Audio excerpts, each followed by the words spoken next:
Wassalamualaikum warahmatullahi wabarakatuh. Baik, Ibu Bapak sekalian, semoga pada sore hari ini secara fisik masih cukup kuat ya. Baik, Ibu Bapak sekalian, saya diberi amanah untuk membahas tentang Nadhariyatul Akad, teori konsep akad. Materi ini jujur, materi yang berat ya. Oh ya. Saya terlalu ger, saya pikir mereka kenal semua. Baik, Ibu Bapak sekalian, perkenalkan nama saya, nama lengkapnya Muhammad Bagus Teguh Perwira, panjang, tapi sering disingkat dengan Muhammad Teguh. Saya anggota BPH, Dewan Syariah Nasional Majelis Ulama Indonesia, Badan Syariah Indonesia itu, saya di bidang pasar modal. Gitu. Jadi tugas bidang pasar modal menyusun fatwa untuk yang berkaitan dengan bidang pasar modal.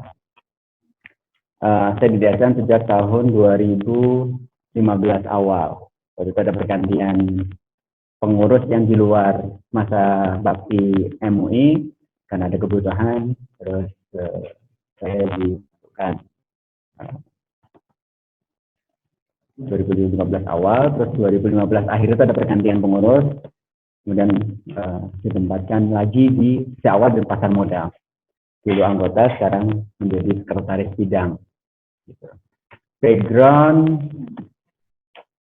sekarang menjadi Dewan Pengawas Syariah di beberapa lembaga keuangan syariah, diantaranya adalah Schroder Investment Management, Aberdeen Asset Management, pernah di Indosuria Asset Management, tapi sudah enggak lagi sejak 2017, pernah di DPLK-nya BRI sejak akhir 2019 kemarin udah enggak, yang sekarang masih juga adalah di Bank OTBC NSP, unit usaha syariahnya. Terus ada beberapa koperasi. Kalau koperasi kan nggak dihitung rangkapan jabatan semua OJK ya, dan rata-rata kalau koperasi itu ajrun minallah lah. Jadi tidak untuk dapetin honor gitu kalau di koperasi, lebih banyak karena dibutuhkan untuk sertifikasinya, gitu ya.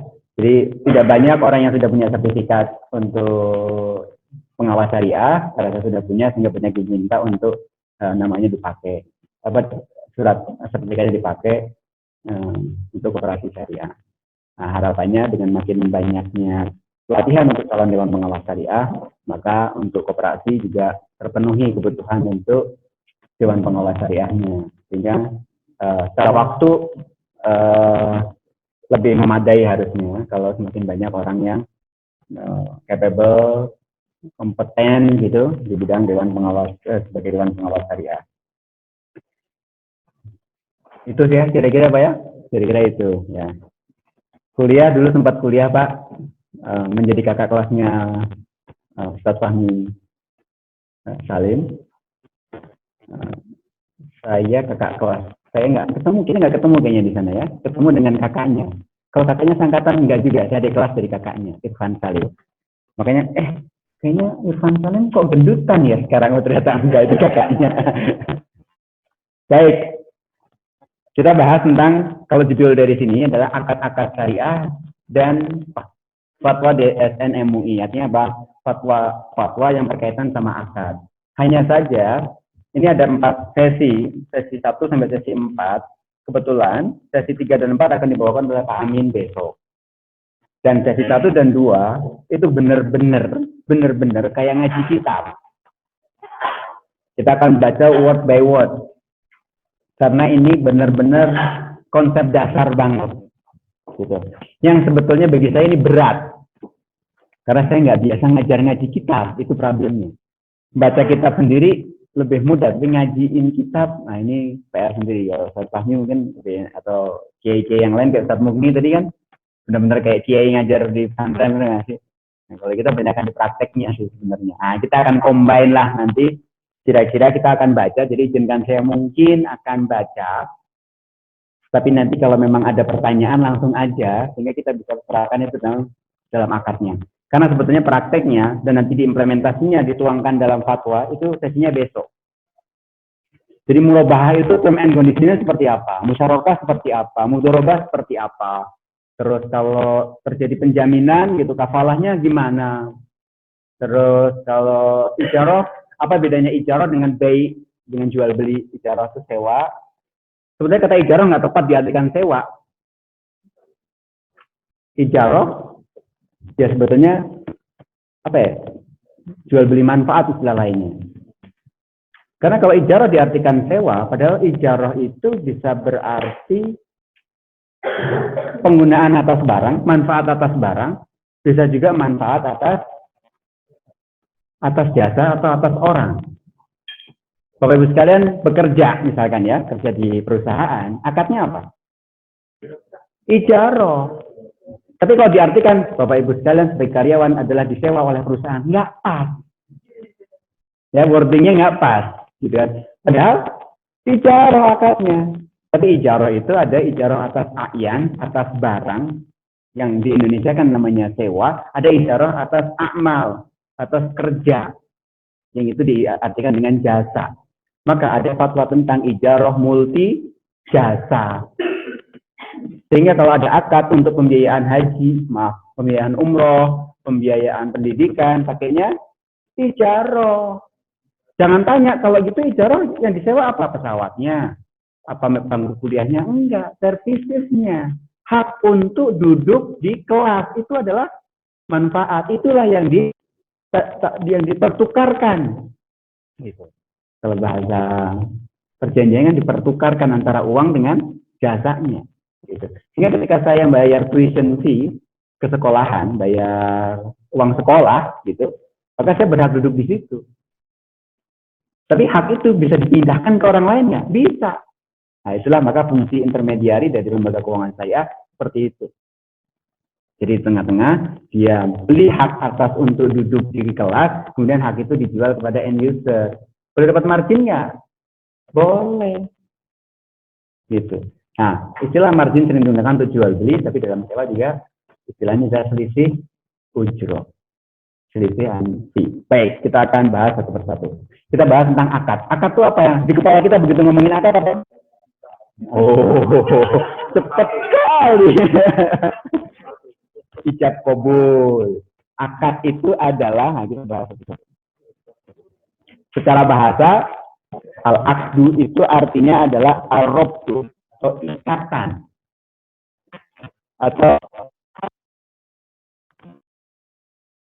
Atau ittifaq, kesepakatan. Itu arti dari bahasa. Jadi arti bahasa sekedar untuk menggambarkan arti dasarnya. Seperti kata bunga. Hukumnya apa bunga? Kalau pakai kata bahasa, hukumnya indah, wangi, boleh gitu kan. Nah, bunga. Bahkan kata riba artinya apa? Tambahan, tumbuh, berkembang. Bagus nggak? Bagus. Gitu. Tapi begitu jadi istilah, jadi nomenklatur tertentu, maka hukumnya berkaitan sama istilah. Ketika yang dimaksud bunga adalah tambahan atas pinjaman yang diberikan, maka hukumnya seperti hukum riba tadi seperti dijelaskan oleh Ustaz Mufti. Nah, sekarang kita masuk ke yang istilahnya. Secara umum, mana al-am lil abdi wa huwa kullu yaltazama al-nafs lahu iradatin muqaddatin aw bi iradatain. Secara umum, arti akad adalah pengertian umum bagi adalah setiap hal yang seseorang atau subjek hukum, ya seseorang dan juga badan hukum, ya wajib mengerjakan baik karena kehendaknya sendiri maupun karena kehendak dua belah pihak. Contoh, kalau kehendak sendiri, contohnya apa? Akad, tapi kehendak sepihak. Contohnya apa?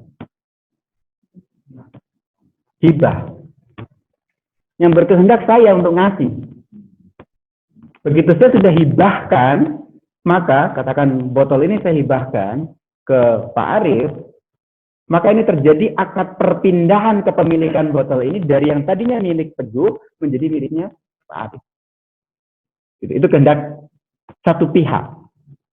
Bisa juga pihak dua belah pihak. Saya ingin menjual, beliau ingin membeli.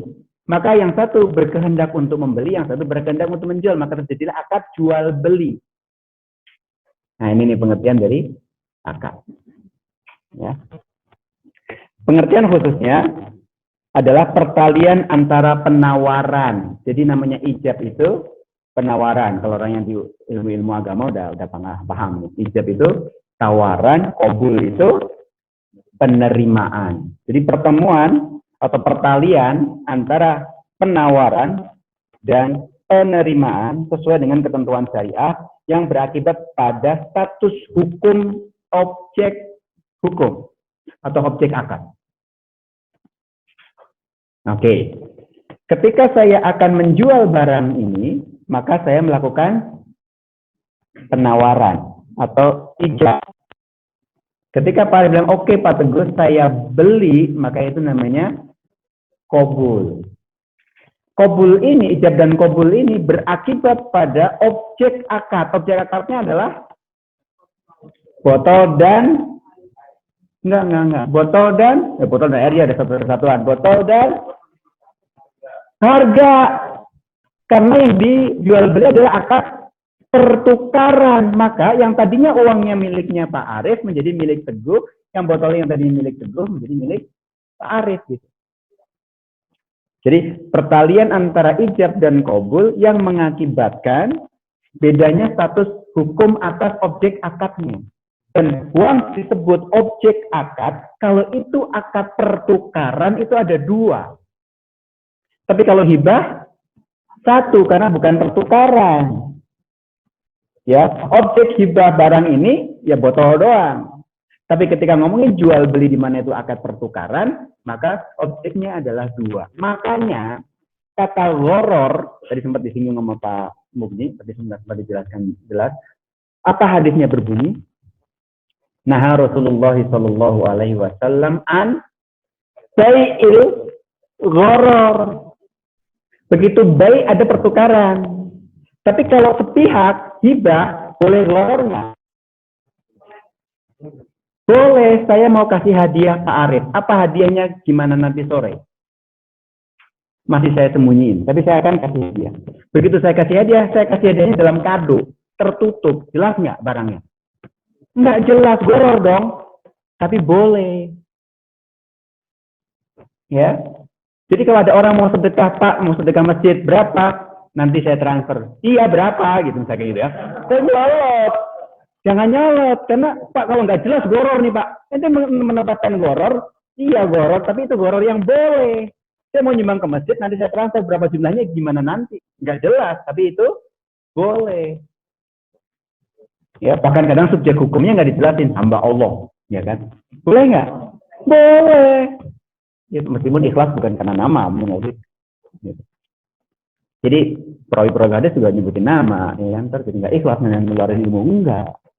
Justru itu untuk sebagai bagaimana tahrij hadis nanti mengetahui status hukum dari hadis kalau orangnya siko atau nggak siko, orang yang bisa dipercaya atau tidak dipercaya, gitu ya. Jadi pengertian akad lebih jelas adalah ijab dan qabul. Ijab dan qabul itu dua hal. Atau dalam kata lain disebut dengan sighah. Ijab qabul itu kalau satu-satu ijab dan qabul, kalau dijadiin satu namanya sighah. Sighah itu apa? Ijab dan qabul. Nah, sighah pakai ghain. Bahasa Indonesia tergantung transliterasi. Ada yang GH, ya SIGHAT gitu. Yang paling sebarat sighah pakai ghain. Nah, berbicara tentang sighah agak sedikit melebar sedikit. Atau ijab dan qabul. Apa metodologi sehingga orang terjadi ijab qabul? Imam An-Nawawi menyatakan bahwa ijab qabul itu bisa dengan cara pertama bil lisan, dengan omongan. Saya mau jual, saya mau beli, ngomong. Yang kedua, bil kitabah, dengan tulisan. Meskipun nggak ngomong, tapi nulis, saya dengan ini menyatakan menjual, saya dengan ini menyatakan membeli, ya. Nggak ngomong, bisa tanda tangan, itu juga terjadi akad. Atau ada yang nyebutnya bil arkan, ada yang menyebutnya bil jawari, ada yang menyebutnya bil bil amal gitu. Jadi dengan perbuatan. Seperti apa? Jadi pertama dengan tulisan, kedua dengan tulisan, nulis, ketiga dengan gerakan atau dengan perbuatan. Contoh sekarang kita ke supermarket. nggak pernah bilang kan si kasirnya, saya jual Pak. Terus kita bilang, iya saya beli, gitu kan, enggak kan? Tapi kita ngambil dari etalase, dari rak gitu, kemudian taruh di kasir, bayar. Ngomong nggak? Nggak ngomong, tapi itu terjadilah akad. Itulah terjadi akad saat itu. Jadi dengan ngambil barang, kapan terjadinya ijab? Penawarannya kapan terjadi? Ketika si toko naruh barang di rak, kemudian ada harganya atau apalah. Itu adalah ijab. Ketika ngambil, naruh di ini dan bayar, itu namanya qabul. Gitu. Yang keempat, yang menurut saya sangat visioner banget nih, Imam Nawawi. Dia mengatakan, atau dengan cara-cara lain yang secara secara kebiasaan masyarakat setempat diakui sebagai akad. Jadi dengan cara lain, selain dengan tulisan, selain dengan tulisan, selain dengan gerakan, atau dengan cara-cara lain yang secara masyarakat kebiasaan menyatakan itu terjadi akad. Contoh, hari ini kita beli dengan cara klik buy. Benar nggak? Dengan cara telepon, dengan cara internet, dengan cara marketplace. Maka ketika kita klik buy, klik order, itu artinya qabul. Ya, sangat maju nih pemikirannya Imam An-Nawawi. Tapi Imam Nawawi membatasi bahwa yang khusus untuk akad nikah hanya boleh dengan lisan dan dengan tulisan. Nikah tidak boleh dengan perbuatan. Paham ya? Digandeng langsung sah, nggak bisa. Jadi harus dengan jelas, karena objek dari akad nikah adalah perbuatan yang membedakan antara halal dan haram banget gitu, yang berkaitan sama manusia. Yang ngertiin sama nanti muktadul hukminya panjang, ada status anak segala macam ya. Yang itu sehingga Imam Nawawi membatasi kalau untuk akad nikah hanya boleh dua, lisan ataupun tulisan. Jadi meskipun orang maaf nggak bisa ngomong, bisa tetap akad nikah. Gitu. Ya, baik, dengan tulisan. Lanjut, akad ada banyak sekali versi pembagiannya. Yang pertama adalah akad dibagi sesuai dengan tujuannya. Yang pertama, uqud ada 5 pembagian. Uqud at-tamlikat. Yang kedua, uqud al-akad. Yang ketiga, uqud al-istitoq. Yang keempat, uqud al-istihfaz. Yang kelima, uqud al-itlaqat. Apa itu? Masing-masing pengertiannya kita akan bahas setelah pariwara berikutnya. Yang pertama, uqud at-tamlikat itu adalah akad-akad yang berpengaruh kepada kepemilikan atas objek. Akad-akad yang berpengaruh pada kepemilikan atas objek. Yang pertama, atau contohnya, dibagi menjadi 2 lagi. Yang pertama adalah akad yang sifatnya pertukaran, mubadalah. Dan ada akad-akad yang sifatnya kebajikan atau tabarruat. Ya, jadi yang kiri bawah itu adalah mubadalah, pertukaran, dan yang agak ke atas di tengah-tengah ini yang sifatnya sosial lah, pada bahasa singkatnya gitu ya, atau kebajikan, tabarruat. Ada power nggak di sini? Kita takutnya mati nanti. Ini tak cabut soalnya powernya. Mubadalah contohnya adalah akad bai, akad jual beli. Ibu-ibu, bapak-bapak yang bukan background agama, yang nggak terbiasa dengan lafaz bahasa Arab, hati-hati kalau bilang bai. Kadang-kadang saya suka dengar dari pelaku, kan kita banyakkan di pasar nih, di industri. Ada yang bilang bai, gitu. Itu hukum artinya beda. Kalau bai itu orang yang menjual. Ya, orangnya. Tapi kalau bai itu jual belinya. Kalau bai ya itu orangnya. Bai' sudah kalau bahasa Arab yang namanya bai' gitu. Itu orang yang melakukan perbuatan penjualan. Sementara kalau bai' itu adalah geremnya ya, jual belinya itu, dijual belinya itu. Ya. Juga kadang-kadang juga Ustadz juga suka salah ngomong. Al halalu baina wal haramu baina. Dan al halalu bayyinun wal haramu bayyinun. Inna dina indallahi bai' inna daina indallahi islam. Inna dina indallahi islam. Maka belajar bahasa Arab penting. Jangan sampai kita salah melafazkan. Kadang-kadang yang udah belajar itu suka salah. Jujur saya juga kadang suka balik-balik gitu-gitu ya. Seperti kata dain. Apa ada kata dain? Dain artinya piutang apa? Dain juga. Ya. Jadi ada beberapa lafaz yang sebetulnya artinya, maknanya piutang bukan utang. Nah, tagihan. Sehingga ini masuk harta. Dain itu harta atau enggak? Harta kalau dimaknai dengan piutang. Jadi harta dong, dicatat sebagai di neraca sebagai hak dong, sebagai aset dong. Tapi kalau dain sebagai utang, catatnya sebagai kewajiban pengurang aset kan gitu. Nah, gitulah kira-kira. Logika fikih masuk ke akuntansinya. Harus inline. Maka belajar akuntansi juga penting. CPS kudu ngerti asuransi juga. Akuntansi maksudnya akuntansi. Baik, jadi kalau mubadalah itu adalah akad-akad yang sifatnya pertukaran. Kalau yang tabarruat yang sifatnya sosial atau kebajikan. Kalau yang pertukaran jual beli, ijarah adalah sewa. Apa yang dipertukarkan? Kepemilikan barang? Bukan. Kepemilikan atas manfaatnya.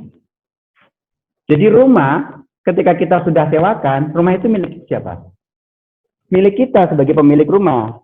Secara hukum kepemilikannya milik kita. Tapi hak manfaatnya udah kita jual karena kita udah sewakan. Sehingga kita memiliki rumah tapi tidak memiliki manfaat rumah. Sehingga kita tidak boleh menggunakan rumah-rumah kita sendiri, nggak boleh. Kenapa? Karena kita udah jual manfaatnya kepada penyewa.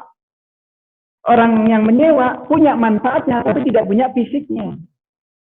Dia tidak boleh mengakui bahwa ini rumahnya dia, tapi atas manfaatnya dia berhak menggunakan itu.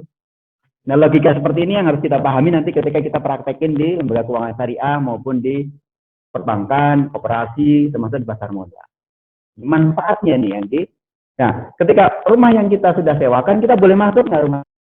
Kalau masuk harus izin yang nyewa, karena manfaatnya dimiliki oleh penyewa. Adalah salah kalau kita masuk, kecuali ada hal-hal yang mencurigakan, apalah yang disepakati dalam perjanjian biasanya gitu ya. Nah, gitu. Jualah.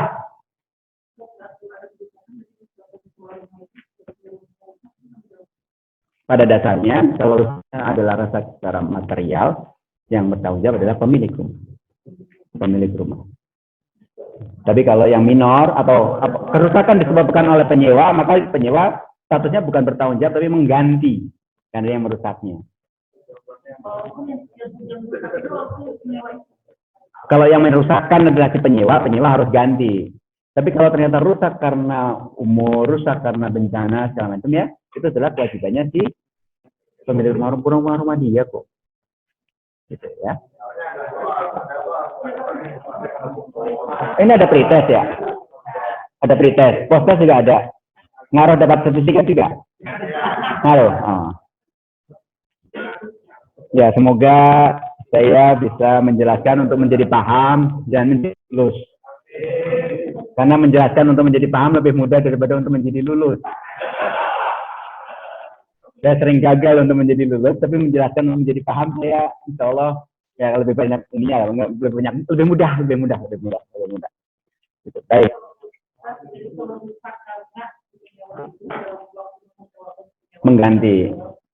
Mengganti penyewa statusnya mengganti. Tapi pada dasarnya kalau ada kerusakan atas objek yang bertanggung jawab adalah pemilik. Pada dasarnya. Oke, lalu jualah. Apa jualah? Ada yang tahu jualah? Apa bedanya ijarah sama jualah? Sayembara istilah lainnya, betul. sayembara itu akan dapat hadiah kalau berhasil. Ya, benar nggak? Tapi tidak semuanya harus sayembara yang kalau dapat upah kalau dia berhasil. Contoh marketing fee itu jualan. Ya, kalau dia berhasil mendapatkan apa yang diperjanjikan, misalkan berhasil ngejualin rumah gitu ya, maka dia akan dapat 2,5%. Kalau menyengal itu dapat enggak, itu jualan. Komisi segala macam ya, bonus ya. Nah, tapi kalau karyawan yang dapatnya fixed income, akadnya apa? Ijaroh. Jadi kalau based on prestasi namanya jualah, tapi kalau biasanya based on waktu namanya ijaroh. Based on waktu ini kalau karyawan dikasih lewat kontrak dengan pemberi kerja, kan biasanya di jangka waktu, ya disewa. Bahasanya nggak nanti ijaroh gitu ya. Terus bisa disewa juga sih kalau, ya kan? Apa yang disewa? Apa yang diijarohkan? Waktunya, keahliannya, pemikirannya dari jam 8 sampai jam 5. Maka hukumnya sama dengan hukum ijaroh dalam rumah. Dalam rumah atau barang, pada barang. Ketika saya menyewa rumah, lalu rumahnya nggak saya pakai, saya harus bayar nggak? Harus bayar. Seseorang sebagai karyawan sudah dikontrak, ternyata nggak dikasih kerjaan, tetap digaji nggak? Harus. Salah sendiri nggak dipakai, nggak dimanfaatkan, maksudnya waktunya nggak dikasih tugas. Saya salah mulu ngomongnya. Nggak dikasih kerjaan, tetap harus dibayar gaji, bukan magabut, bukan makan gaji buta, bukan. Tetap harus digaji. Tapi kalau yang jualah nggak berprestasi, nggak digaji gitu. Kecuali kalau dikasih kerjaan nggak dikerjain, itu salah. Kan ada ya kadang-kadang nggak dikasih kerjaan karena direksi udah sebel aja sama orang ini.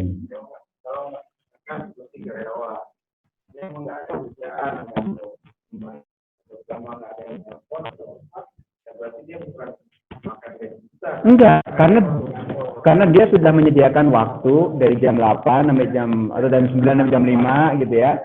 Dikasih tugasnya apa? Tugasnya menerima telepon. Kalau nggak ada yang menerima telepon ya udah diem. Tapi dia udah menyediakan waktunya kan. Dia dibayar, itu adalah ijaroh. Oh, kalau dokter ijarah apa jualah? Jualah, karena dibayar per visit, per ada pasien. Kalau nggak ada pasien, jadi ada variabel. Ada yang sifatnya ijarah, ada yang sifatnya jualah. Kayak dosen. Sekian SKS, wajib ya. Kelebihan dari SKS, coba tambah. Iya. Ya. Jadi yang ijarah yang sekian SKS yang wajib, SKS kelebihannya adalah kalau dia nggak masuk, nggak dibayar kan gitu. Kalau dia masuk baru dibayar kan gitu. Nah, diskon lain lagi urutannya. Diskon tuh ngomongin tentang harga. Ya, bagian dari rukun akad. Kalau rukun akad jual beli atau rukun akad yang sifatnya mubadalat yang pertukaran. Salah satu rukun akad yang sifatnya jual beli, contohnya apa? Apa aja rukun dalam akad jual beli? Penjual dan pembeli, barang, harga, akad, ijab kabulnya. Ya. Ada harga. Harga harus jelas ya. Misalkan saya jual air mineral ini harganya 2.500. Ibu belinya banyak, yaudah saya diskon. Boleh nggak? Boleh. Didiskon. Gitu. Akadnya, akad jual beli, harga yang digunakan dalam akad jual beli adalah harga after diskon. Oke, lanjutin dulu. Ada harga setelah diskon. Harganya 2.500, tapi karena belinya banyak, jadi harganya 2.000 misalkan. Maka yang diakadkan, karena kesepakatan diskonnya sebelum akad, maka yang diakadkan adalah yang 2.000. Ya. Kemudian perjanjiannya 2.000 karena belinya 1.000 botol misalkan gitu ya. Berarti 2 juta. Bayarnya sebulan lagi ya Mas Teguh. Oh boleh Bu. 2 juta bayar sebulan lagi. Baru 10 hari dia udah lunasin. Saya kasih diskon lagi boleh nggak? Boleh. Tapi bukan harus. Ya bedakan ya, hukumnya boleh, bukan harus. Karena haknya ada di saya. Saya berhak atas 2 juta. Tapi saya melepaskan sebagian hak saya, atau istilahnya tanazul anil. Hak, melepaskan hak saya, sehingga oke Bu, sama Ibu bayarin tetap 1,9 juta aja, nggak usah 2 juta. Itu diskon. Itu bagian dari harga. Harga itu adalah rukun dari jual belinya. Ya. Ya. Boleh silakan.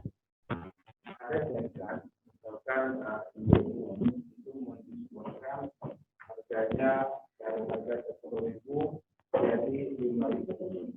Kemudian kalau jual dengan harga yang diskon atau diskon lagi dengan harga yang normal. Pertanyaan apakah diskon itu langsung milik customer atau marketing atau bonus? Oke. Kita bukan coret-coretnya, kita runutkan transaksinya. Yang pertama adalah pabrik. Kedua adalah distributor. Yang tadi marketing itu kan distributor. Akad antara pabrik dengan distributor mau pilih yang mana? Apakah jual beli atau wakalah? Ya dong, clear di sini ya. Ketika jual beli, dia diskon. Tadinya harganya 10.000, diskon jadi 8.000 item. Kemudian ketika dia jual kepada end user, terserah orang barang dia kok. Wakalah adalah memberikan kuasa kepada distributor untuk menjualkan barangnya pabrik. Surat kuasa. Nanti ada akad wakalah, akad pembagian akad tadi yang paling kiri ini. Itlaqat ya, itlaqat kalau nggak salah. Itlaqat ya. Yang paling kanan ya. Kalau dia menjualkan kepada si end user sebagai wakil daripada pabrik, ketika dia menjual harga berapa ini atas persetujuan pabrik atau enggak? Kalau atas persetujuan pabrik maka hukumnya boleh. Artinya apa? Selisihnya buat distributor. Ya kan saya bilang, jualin barangku harganya bebas. Aku kasih ke kamu pokoknya limit bawahnya 8.000 gitu ya. Atau saya jual kamu bebas atau jualnya harus 10.000. Ya boleh aja, kayak konsinyasi apalah gitu ya. Oke. Ya kerjanya adalah yang ngambil diskon. Kalau ada dari Indofood mendiskonkan, jadi distributor ini langsung telepon dia. Uangnya ada diskon, modelnya nggak berapa, mau juta. Oke saya ambil. Kemudian dia akan mentransferkan semua ke apa ke reseller atau ke. Oke. Ketika dia mentransfer, ketika ada diskon tuh apa? Belikah? Distributor pabrik memberikan wakalah ke distributor, kemudian distributor menjual dengan harga diskon ke salah satu teman yang dipercayai oleh. Ini ada tengah-tengah lagi. Oke. Kemudian orang tengah itu menjual ke Oke, ini katakan ada broker. Ya kan? Ini adalah kios. Ya kan? Gitu ya. Biasanya kios itu beli dengan harga katakan 10.000 gitu kan. Ini ada diskon lagi 9.000 gitu kan. Saya kan gitu ya. Diambil nggak? Diambil sama dia. Sama dia ini jual beli ya udah bebas mau jual berapapun juga, wakalah dari distributor. Dia bilang oke, kamu jualin punya saya untuk kios-kios ini harganya 10.000 ya, oke 10.000 buat kamu 1.000 kan gitu, karena dikasih diskonnya itu terusnya buat dia. Kalau nggak ada diskon tuh nggak jadi ambil, jadi distributor langsung ke kios kan gitu. Iya ya, harus makanya tasawwurul gitu.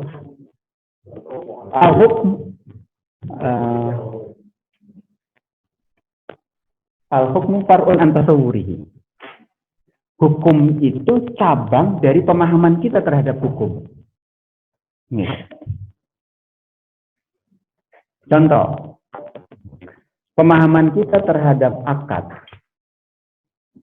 yang agak maju sedikit ya. Pemahaman kita terhadap akad yang sifatnya titipan. Bapak nitip saya duit. Ya. Bapak nitip saya duit 1 juta. Itu harus saya kembaliin duit yang sama dengan nomor seri yang sama atau yang senilai dengan 1 juta. Senilai berarti ketika senilai duitnya boleh saya pakai. Yang penting waktu balikin 1 juta juga. Tapi kalau titip atas barang fisik, saya nitip mobil saya ditukar dengan mobil lain, benar nggak? Nggak benar. Nah, hukumnya sama-sama titipan yang jenis mana nih? Yang atas valuasinya, value-nya, nilainya, atau atas fisiknya? Gitu. Maka ketika saya tukar itu uang, maka hukumnya boleh. Saya pakai uangnya, kemudian saya balikin dengan uang yang lain. Tapi kalau mobil saya tukar dengan mobil yang lain, boleh nggak? Nggak boleh, sama-sama nitip, tapi hukumnya menjadi ada yang boleh, ada yang nggak boleh. Itulah pemahaman terhadap penitipan, yang hukumnya ada yang boleh, ada yang nggak boleh. Gitu. Jadi, far'un an tasawwuri. Sebagai DPS, sering kita menemukan hal-hal yang kita harus clear dulu. Bahkan di DSN, ketika kita menyusun fatwa, kita undang dulu otoritasnya. Maka kalau bikin fatwa kadang lama, karena kita ingin tasawurnya benar dulu. Pemahaman kita terhadap apa yang kita akan fatwakan itu benar dulu. Kalau kita salah paham, bisa jadi kita menghukumi sesuatu hal yang salah. Karena hukum adalah cabang dari pemahaman kita. Nah, di ruangan ini kadang kita berdebat lah. Berantem kenceng-kencengan. Suaranya kayak Ustaz Mufni gitu kan kenceng banget gitu. Ngomong gak kebayang lah. Nah itu jadi nggak gitu, gitu apa? Ada kita undang otoritas, kita asosiasi, kita undang pelaku, ini produk apa sih maksudnya, makhluk apakah ini? Kita tanya lagi, kita tanya lagi, sampai kita yang ini boleh, yang ini nggak boleh. Bayang dong, para kiai harus buat fatwa tentang pasar modal, kebayang. Mungkin beli saham juga dulu belum pernah. Makanya kita harus praktek beli saham, beli dana siapa, sehingga kita paham. Dan yang bisa melakukan itu kan ada yang muda-muda. Maka ada kombinasi antara yang muda sama yang senior. Gitu. Supaya tasawurnya utuh. Kadang-kadang yang senior ngajarin yang junior, kadang yang junior ngajarin yang senior, biasa aja di sini. Gitu. Itu tasawur. Demikian pula kita pemahaman terhadap tadi itu. Mana posisinya, sebagai apa akadnya. Begitu dijabarin satu-satu, clear ya. Oke, baik, lanjut. Ini adalah akad-akad yang sifatnya berpengaruh pada kepemilikan atas objek akad. Yang sifatnya tabaddulah, mubaddalat, atau tabadduli istilahnya, atau mubaddalat, ada yang barang itu bisa dengan hibah.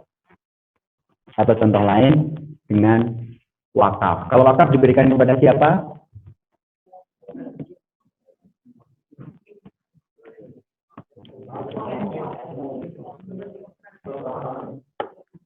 Jadi pada hakikatnya barang itu punya siapa?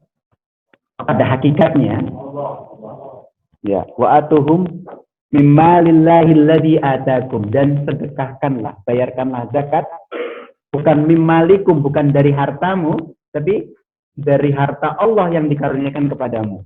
Maka ketika kita ngomongin zakat, sedekah itu, sebetulnya yang kita salurkan itu bukan harta kita. harta Allah yang dikaruniakan sama kita. Maka kalau orang pelit zakat, sebenarnya penting. Harta Allah suruh nyalurin kok, dilewatin ke kita 100%, 2,5-nya suruh keluarin, 5% suruh keluarin gitu ya. Kita pelit gitu, kebangetan banget gitu. Karena ayat Al-Qur'an jelas, wa'atuhum mimma lillahi alladzi atakum. Sehingga pada dasarnya hakikat kepemilikan barang, harta adalah milik Allah. Kita dikasih kuasa. Maka wakaf itu adalah berhenti memiliki sesuatu dan dikembalikan kepada pemilik hakikinya, yaitu Allah Subhanahu wa taala. Sehingga untuk dikelola, siapa yang mengelola? Nazir. Apakah nazir memiliki barang? Tidak. Itu pola alur pikir kira-kira gitu. Koreksi saya Ustaz, kalau ada yang saya kurang tepat ya. Koreksi saya ya. Nah, semui correct me if I'm wrong.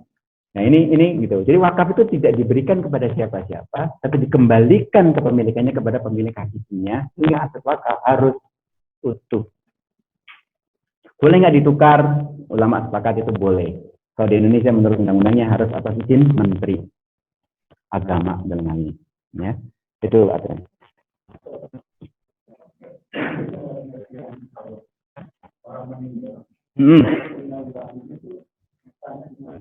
Enggak. Jadi begini, harta adalah milik Allah. Yang berkuasa untuk memberikan amanah atas harta kepada seseorang siapa? Allah, pemiliknya, benar nggak? Ya, jadi saya punya aset. Kemudian saya meninggal, nggak enak ya contohnya. Seseorang punya aset. Kemudian seseorang ini meninggal. Maka yang berkuasa untuk memindahkan dari yang tadinya milik seseorang atas kuasa Allah, maka yang mindahin yang berhak siapa? Yang berhak Allah juga untuk mindahin. Maka hukum waris dituangkan secara detail dalam Al-Quran, tidak dalam hadis. Baca surat An-Nisa ayat 11, ayat 12. Itu lengkap. Apabila seseorang meninggalkan anak perempuan 2 orang atau lebih, maka bagiannya 2/3. Jika anak perempuan itu 1 orang, maka bagiannya setengah. Ibu bapakmu mewarisimu, masing-masing bagiannya adalah 1/6. Kalau punya anak, kalau tidak punya anak, maka ibumu akan mendapatkan 1/3. Bapak dapat sisanya. Terus seorang istri, kalau meninggal suaminya dapat 1/4 kalau istri itu punya anak. Kalau istri itu nggak punya anak, maka suami dapatnya setengah. Seorang istri akan mendapatkan 1/4 kalau suaminya nggak punya anak. Kalau suaminya punya anak, dapatnya 1/4. Lengkap banget tuh. Lengkap banget ya. Nah, lengkap bangetnya itu ada yang 2/3, 1/3, 1/6, 2/3. Setengah, 1/4, 1/8. Itu rumusnya itu doang. Itu sangat lengkap. Jadi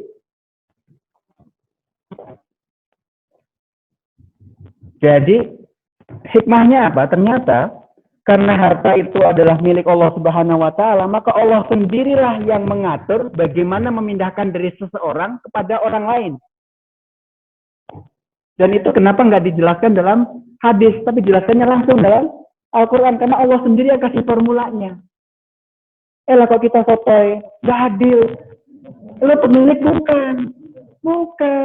Pemilik hakikatnya adalah Allah. Sehingga begitu seorang meninggal, maka detik itu juga langsung berlaku formulanya Allah kembali kepada ahli waris. Maka kalau nggak ada bapak jadinya anak begini, kalau ada bapak gitu-gitu. Kakak adik dapat nggak? Seorang meninggal punya kakak dan punya adik. Dia nggak punya anak, dapat nggak? Kalau punya bapak nggak dapat. Gitu. Jadi 5 orang yang pasti dapat. Suami atau istri, anak laki-laki, anak perempuan, ayah dan ibu. Ini nggak mungkin dihalangi. Mau kayak gimana juga kalau ayah hidup pasti dapat waris. Nah, kecuali beda keyakinan ya, beda agama. Ibu pasti dapat, anak laki-laki pasti dapat, anak perempuan pasti dapat, istri selama meninggal itu masih menjadi istrinya. Kalau masih menjadi istrinya, pasti dapat. Suami masih jadi suaminya, pasti dapat. Tidak boleh dihalangi. BW, ayah sama ibu bisa dihalangin oleh anak. Ketika ada anak, ayah ibu nggak dapat kan? Hukum BW kan? Ya, itu suruh birrul walidain gitu Pak. Hukumnya gimana itu gitu kan? Maka Allah kasih formulanya langsung. Allah kasih formula. Itu hikmahnya dari proses itu milik Allah Pak. Tapi begitu sudah meninggal, detik itu juga langsung pindah. Dengan cara pakai formulanya Allah. Jangan pakai formulanya manusia. Gitu, kira-kira. Karena pemiliknya adalah Allah.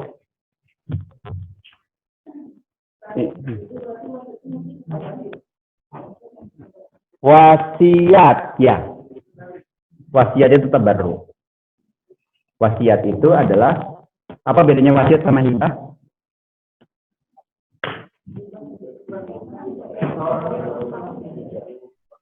Oke, hibah itu kalau saya memberikan anak saya, hibah atau wasiat?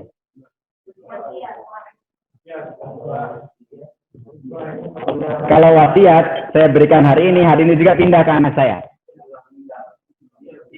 Kalau wasiat, ke anak saya boleh nggak? Jumhur ulama mengatakan tidak boleh. Meskipun ada yang mengatakan boleh. Karena ada hadis Nabi, la wasiyata liwarisin. Tidak boleh memberikan wasiat kepada ahli waris. Jadi kalau anak saya kan ahli waris saya kasih wasiat. Misalkan anaknya kalau lebih dari satu, yang dikasih wasiat cuma satu, yang satu nggak dikasih wasiat, maka dia dapat wasiat plus dapat warisan. Yang kedua dapat warisan doang, nggak fair. Maka tidak boleh ada wasiat kepada ahli waris. Nah, jadi kalau hibah adalah diberikan saat ini, maka pindah saat ini. Kalau wasiat, saya misalkan berwasiat apabila saya meninggal, saya akan menyumbang ke masjid A senilai 1 miliar gitu misalkan gitu ya. Maka begitu meninggal, baru akan dipindahkan kepemilikannya yang 1 miliar kepada masjid. Gitu ya. Jadi sebelum saya meninggal, masjid punya 1 miliar nggak? Enggak. Jadi eksekusinya setelah saya meninggal. Tapi dibatasin maksimum 1/3. Kalau 1 miliar itu di bawah 1/3 jalankan. Tapi kalau 1 miliar itu lebih dari 1/3 dari aset saya, aset dikurangin utang, maka yang dieksekusi maksimum 1/3 kecuali atas izin para ahli waris. Kalau ada satu ahli waris yang tidak setuju, maka berikan haknya sesuai dengan hitungannya dulu. Contoh, anaknya 2, misalkan dapatnya sama-sama 1 M, misalkan gitu. Yalah, katakan gitu. Ternyata 1 M yang mau dihibahkan itu melebihi dari 1/3. 1 M plus 1/3. Anaknya 3 deh. 1 M, anaknya 2. Mau ngasihnya 2 M. Mau ngasihnya ke masjid 2 M. Berarti asetnya kan 4 M. Asetnya 4 M ya. Gitu. Maka setelah wasiat, maksimum 1/3 didahulukan. 1/3 dari 4 M, 1 M koma sekian gitu lah ya. Padahal dia berwasiatnya 2 M. Gitu. Maka si anak pertama setuju, anak kedua nggak setuju. Maka anak kedua dihitung haknya, yaitu dia dapatkan sisanya kan. Setelah dikurangi wasiat, berarti dapatnya 2/3 karena cuma berdua, maka setengah dari 2/3. Maka 2/6. Jadi dia dapat 1/3 dari harta. Kasih ke dia 1/3 dari harta, 1/3-nya lagi haknya wasiat, tapi wasiatnya masih kurang dari 2 M. Anak yang pertama setuju, ya udah, berarti ngurangin haknya anak pertama saja.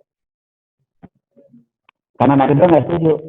Tapi kalau dua-duanya setuju, maka 2 M dikasihkan ke wasiat, ke masjid, yang 1 M buat anak pertama, anak kedua gitu. Nah, bisa dipahami ya? Bisa ya? Oke.